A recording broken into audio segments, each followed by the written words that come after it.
Make a little noise. Hello, hello, hello. You missed it. You missed.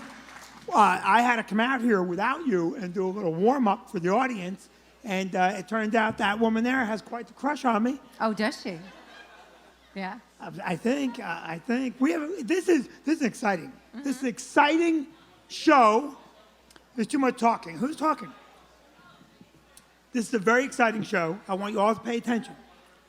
This is exciting for the following reason. Do you know that right now we are exactly 1 week away from the 1-year anniversary of taking 2 weeks to flatten the curve? That's right.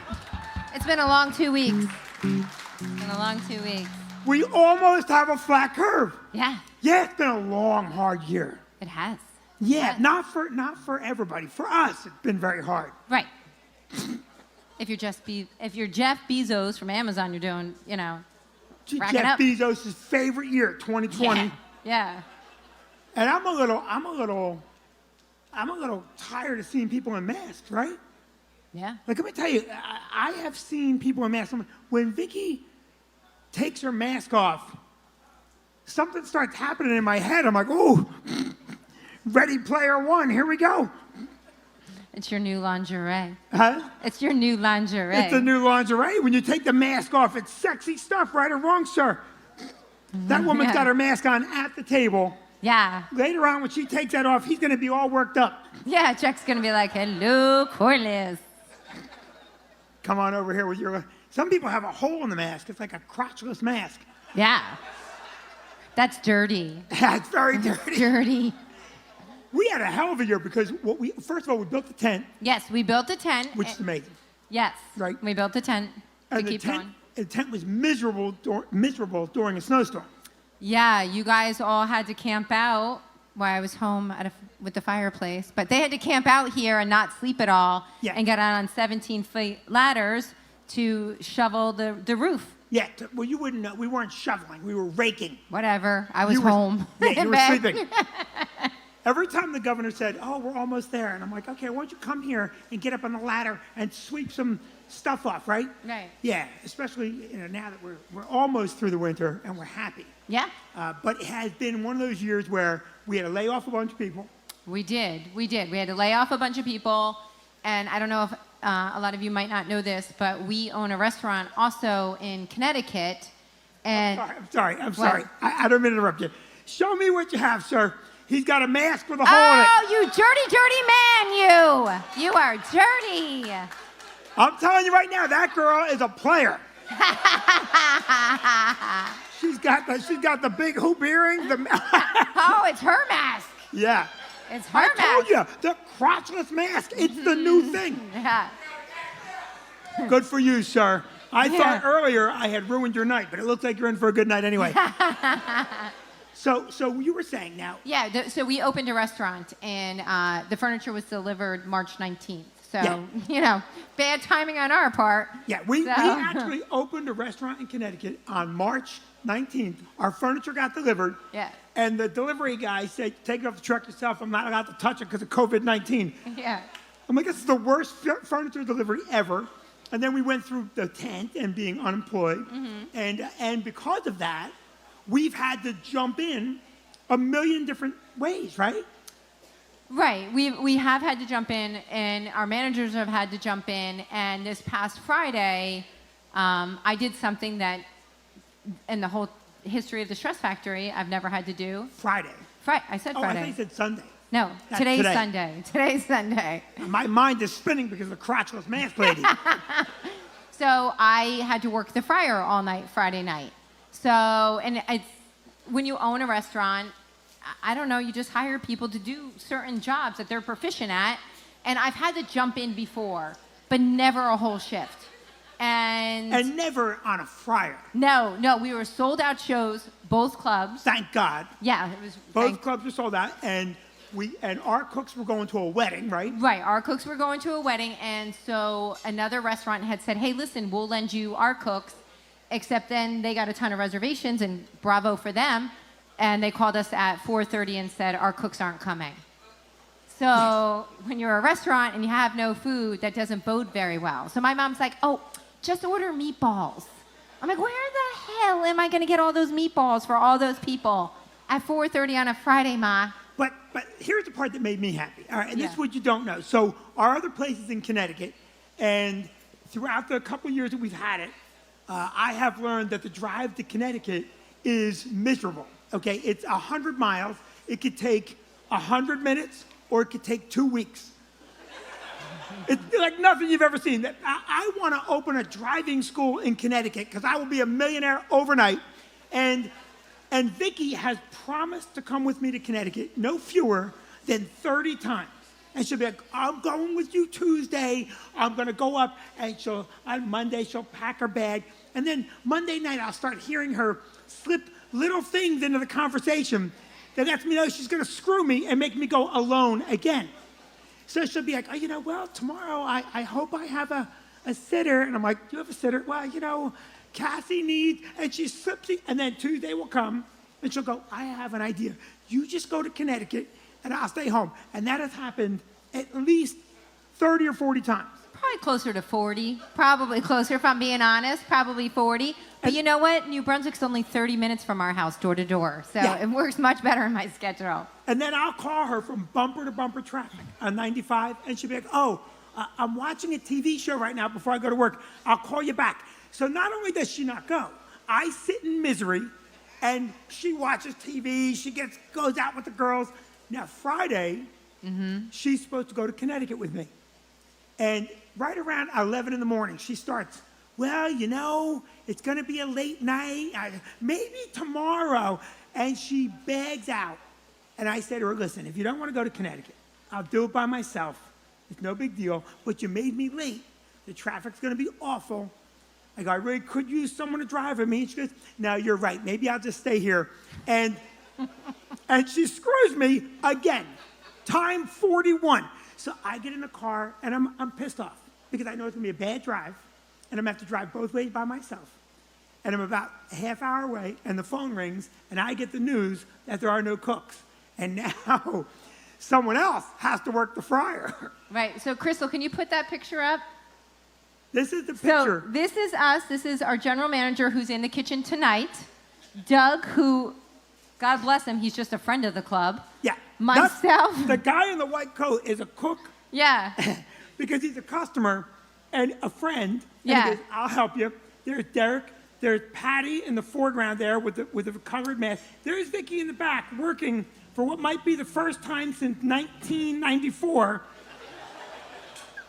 Right. So now Vinny's calling us from Connecticut, but we can't answer because we have sold out shows. No, wait. Don't show a picture. Now, Yeah. now the drive to Connecticut was a breeze. No traffic. I got there early. I hit nothing. I did 95 miles an hour the entire way, with the exception of running a nun off the road. It was smooth.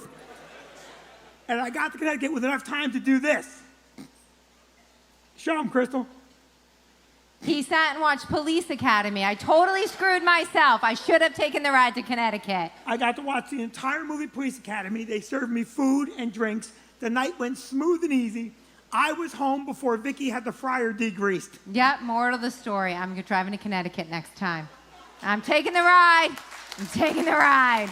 No, but really, I mean, right now, Derek and Doug are in the back right now cooking for you. So. Derek and Doug are in the back cooking again. Yeah. Now, I cooked last night. You cooked last night. And I tell you right now, the customers told me I was a better cook than you. Yeah, I don't think so. Okay, I told myself I was a better cook than you. Here's the thing. I know you're going to screw me again on going to Connecticut. all right? Probably. But it doesn't even matter because we also, this year, we have done nothing. Like over the summer, we went to the beach twice. That's right. Mhm. And then during the snowstorm, you slept and I swept the tent. Right. And then finally, we got to do a little relaxing. Right. So, so we have gone skiing a couple times with our kids, and we took the kids tubing. That was our big outing. We were going to take the kids tubing. So we go to this mountain to tube, and so, Vinnie and I grew up, he grew up in the 70s, I grew up in the 80s. All right, take it easy. But, so some of our parenting styles probably don't mesh with some of the younger parents. And, we have an 8-year-old. So we're at this mountain tubing. Can I just say one thing? Yeah. This is what she means. We went tubing, and I grew up, the parents didn't even go with you. You just grabbed your sled, and you disappeared for a day. There were friends of mine never made it home, and the parents were like, yeah, I don't know where John went. We get to the mountain. I'm looking at parents, young parents. Okay, how old are you? Okay, you're not young. I'm looking at young parents with their kids sleigh riding with helmets. Helmets? You don't wear a helmet when you, listen to me. The kid that needs a helmet is a kid that doesn't belong in the gene pool. You don't put a helmet on a kid. If a kid crashes into a tree and takes himself out, that's natural selection, that's Darwin theory in play. So I'm at the mountain before Vinnie. So I'm there with my 8-year-old. So Vinnie and our 17-year-old show up. Crystal, can you show the picture? I don't know if you can see the Pam spray in the picture. That's what they showed up with, and we're spraying all the sleds. So go ahead. This is what. Yeah, go ahead. No, this is what our experience was like, Crystal. Yeah, but wait, don't play yet. If you don't know how to use Pam spray, you young kids, you know what to do with Pam spray? Okay, it makes the mountain. No, sir, you don't do this with Pam spray. Holy Lord, what does that even mean? Looks like he's doing something filthy. Yeah. It's been a long pandemic for that kid. Listen. No, you take the Pam spray and you squirt the sled, and you get an extra 8, 9, 10 miles an hour, okay, out of the sled. All right? You get a properly Pammed up sled. You could take people out. They don't have time to move. When we were kids, right? That's what we did. We used to build triple deckers. Yeah. Like my father would lay down, and then I would lay on top of my father, and my brother would lay on top of me. Properly Pammed up sled. One time we broke 4 of my father's ribs. It was a great day. Now this is what now Vicky's like, what's the Pam spray for? I'm like, just relax. I was totally against it. Yeah, Vicky was like, we need helmets. I'm like, no, we don't. We need tougher children. This is what it looked like after we Pam sprayed it.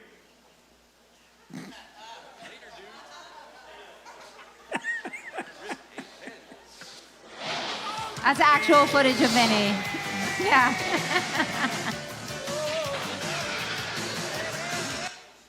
Yeah, so that's what our experience was like. Now, we Pam sprayed the sled. Right. And I raced Tabby and Cassie. Right. I'm not making this up. I hit what can only be described as a mogul. Yeah. And I'm not kidding you. I broke a vertebrae in my back. I didn't go to the doctor because that's how we grew up. But I still have a sore back from that injury, right? Yeah. And you were happy. Vicky said, I hope you learned your lesson. I'm like, I have a broken back. It was fun though, right? No, it is. Well, you know what it is whenever we go skiing or doing anything, Vinnie always takes it to the next level, like always. And so I had said to him this year, like, listen, Vin, this year you can't, because you can't get hurt this year. A couple years ago we had gone skiing. Tell him what you said.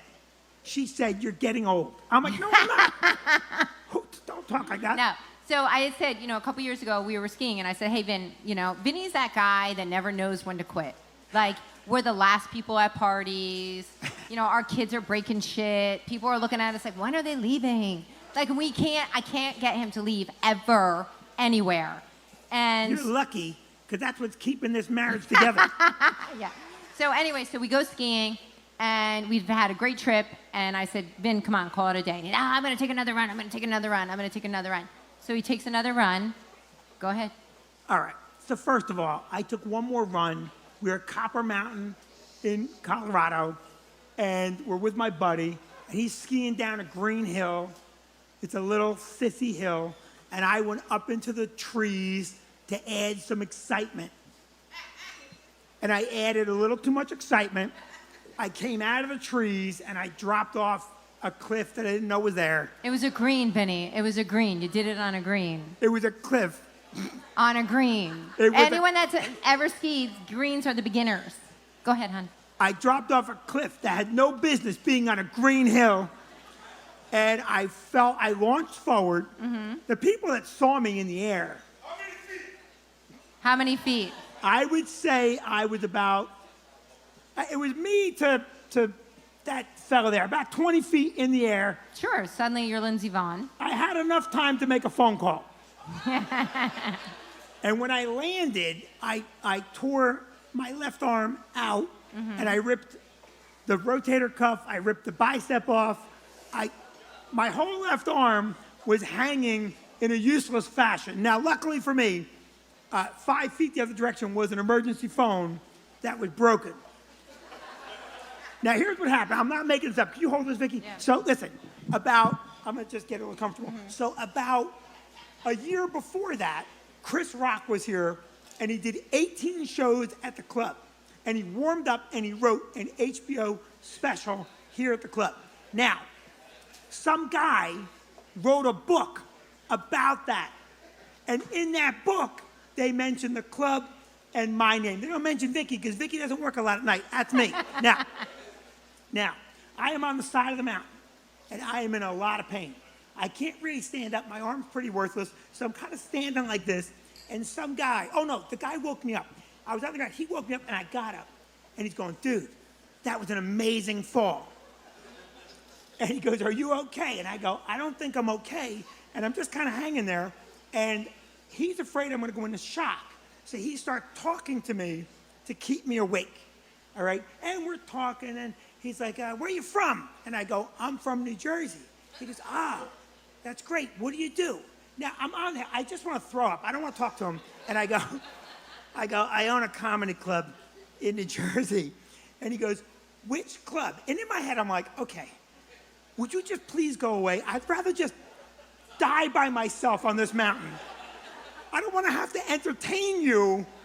And I go, it's the Stress Factory Comedy Club. You never heard of it? He goes, oh, man. He goes, I just read a book, and Chris Rock warmed up his special at that club. I go, you're kidding me. I go, I'm Vinnie. I'm the owner. And the guy goes like this. Don't let that spill. He goes, you're Vinnie Brand?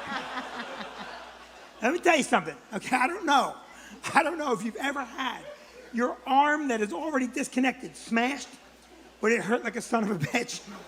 So I look up and I go, yes, I'm Vinnie Brand. Please don't do that again. Now, it takes about, 45 minutes for a ski patrol to come, and it's a woman, and she's by herself, and she puts me in a little sled, okay? Now, here's what the problem is with getting put into a little sled on a green hill. There are 6-year-old kids stopping by and going, what's wrong with him? Okay, now, I gotta tell you something. You should never say, screw off, you little screw. So she puts me in the sled, and she goes, all right, now listen, Vinnie, I'm going to take you down the hill, and I need you to keep talking to me because I can't have you go into shock on the hill. So I'm in the sled, and she's hitting every bump, and every bump feels like agony, and I'm saying, could you please get out of the mogul field? And she's going, no, I'm fine. So I decide to stop talking. Now the sled stops, and I think we're at the bottom. And I just got my eyes closed, and all of a sudden, I feel her. She smacks me. I swear to God, she smacked me. I'm like, what are you doing? Because I need you to keep talking. I'm like, who hit the man? Now, am I making it? I get to the bottom. At the bottom of the hill is an 18-foot box truck from Ryder. And that was my ambulance. They put me in the back. Now my friend has called her, okay? She calls me, I'm on my phone with my good hand, and instead of her saying, oh my God, are you okay? This is what I'm hearing. I told you to call it a day. I'm like, okay, could you just come say goodbye to me and make sure the will is in order? Now we get into the little hospital, and there's a guy between the curtain, and he's moaning like a big baby. And I'm in a lot of pain. I'm toughing it out. They can't give me pain pills yet. And I say to the doctor, will you shut that guy up? And he goes, well, that guy broke his lower leg, and the bone is sticking through the boot. And then I hear, mee, and they're cutting the boot off, and I'm like, all right, I'm gonna be quiet. Now she comes in. Go ahead, tell them how they undid me. So they come in, and they whisper to me. They're like, this is gonna hurt. And I said, what are you going to do to him? And they're like, we have a bed sheet. We're going to wrap it around. We're each going to, like, they wrapped it around each side.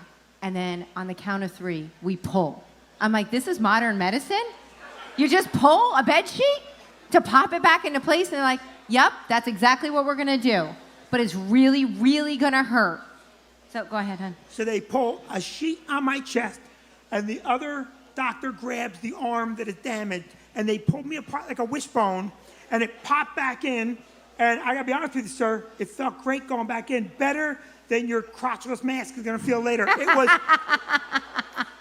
was amazing. But that was our last ski trip before that's the last trip where I took the last run. Yes, yes. And now we no longer take last runs. No longer. We just end the day. As soon as we've had a good day, we just end it there. Yeah, and I'm going to tell you one last little part of the story. I went to Maxwell Abramson to get repaired right here in New Brunswick. He's a prominent surgeon, and I'm deaf, and I'm talking to him, and I said, what, 3 times? And when I said what the 3rd time, this is what the surgeon said to me. It's the first thing he said, really, that was directly to me. Everything else was about my injury to a nurse. And I said, hey, can you tell me what you're saying? And I said, what 3 times, or what you're saying? I said, what 3 times? And he goes, well, if you'd fucking listen. That's the guy who put me back together. That's our ski story. That's right. That's it. Yeah. Now we have a great show tonight. We do. We have a really great show. You guys ready to have a great time tonight? We have such a good show. Yeah, so much fun.